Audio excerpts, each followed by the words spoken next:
Good morning, 3SV. It is Friday. I got that right today, which is a bonus. It's the third day of spring. It's the third day of September. So let's get into our work straight away. I'm going to reduce myself, put myself in the corner. We are starting today with spelling. If you would like to stay on for the Zoom, we'll do the spelling there and you can do the spelling test with me. No problem. A lot of you are doing that. Some of you are not. No problem. And then there's a live stream after that. Reading and comprehension. So, what we're looking at today is vocabulary. And vocabulary is very important when you read because it helps to enrich what you're reading and what you're writing. So, the better your vocabulary, the better your writing will be, and the better the understanding of a text. Adults are continually learning about new words. They will come across new words that they have never seen before, and they will have to look them up. So don't feel that this is a one off skill. It's not. It will be a life learning adventure, learning all the different words that the world has to offer us.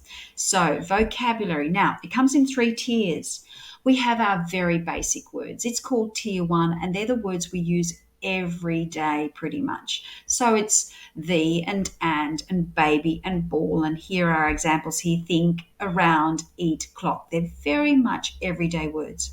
Our tier two words are words that are spoken frequently in texts, but they're used more in text than our verbal language. So things like we've got complex, review, interesting, unsure. They tend to be a little bit more precise, a little bit more in detail. Tier three words are words that are used infrequently, and they're often limited to the specific domain or a topic area. We've been learning about finches. Well, the word finch and Charles Darwin and evolution, they're all tier three words. So you have to understand about the word evolution in order to read a text with that word in it for that text to make sense to you. So tier one, tier two, tier three. So what we're doing today is you have a text called Sandcastles, and in the text there are little boxes, and there are two words to choose from. You will need to fill in this which word page two. So here, let's look at the first one as an example. Feeling the soft tug of the wind in his hair, Trey walked along the beach. The icy cold water lapped at his toes, and he gasped as the cold pinched his body. Which is the better word there, cold or icy? Well, I know that icy is the better word there.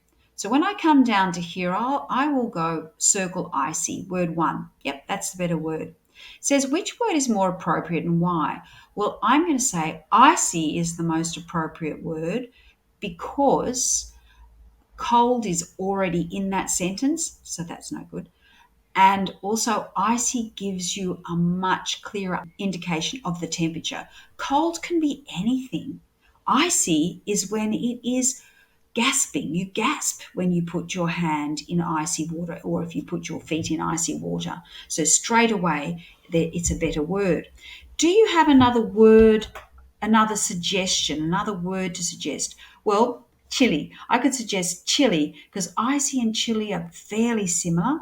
Chilly is not as cold as icy, but chilly works well in that sentence. So that's what you're doing. You're choosing which word you think's the best, explain why you've chosen it, and then do you have a better word?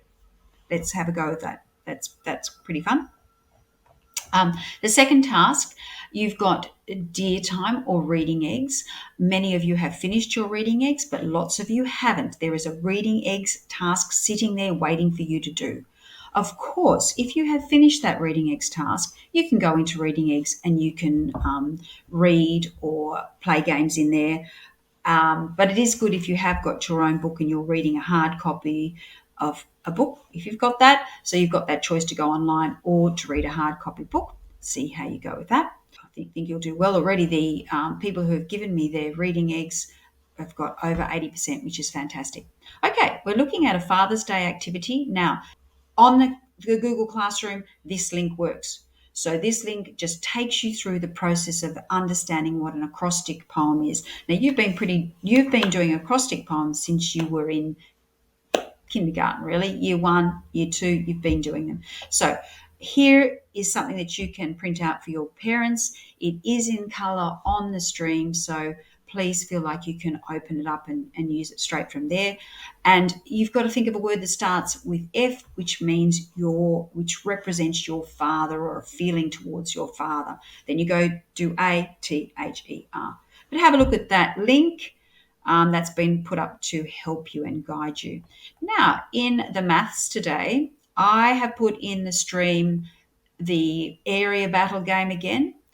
And this is a game called Area Hysteria. You'll just need maybe a couple of counters or whatever you've got in the house that can play tic-tac-toe. Start at the start. Say if I throw 2 ones, I'm going to move 2 places, 1, 2. I'm going to land on this square here. The length is 13, the width is 1 centimetre. 13 times 1 is 13. So I'm going to look here. I'm looking for 13 centimetres squared, and I can see it here. And I would put my dot here.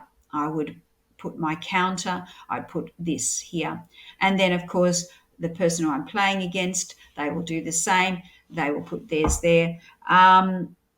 You try and get a row or a horizontal or a vertical, whatever you want.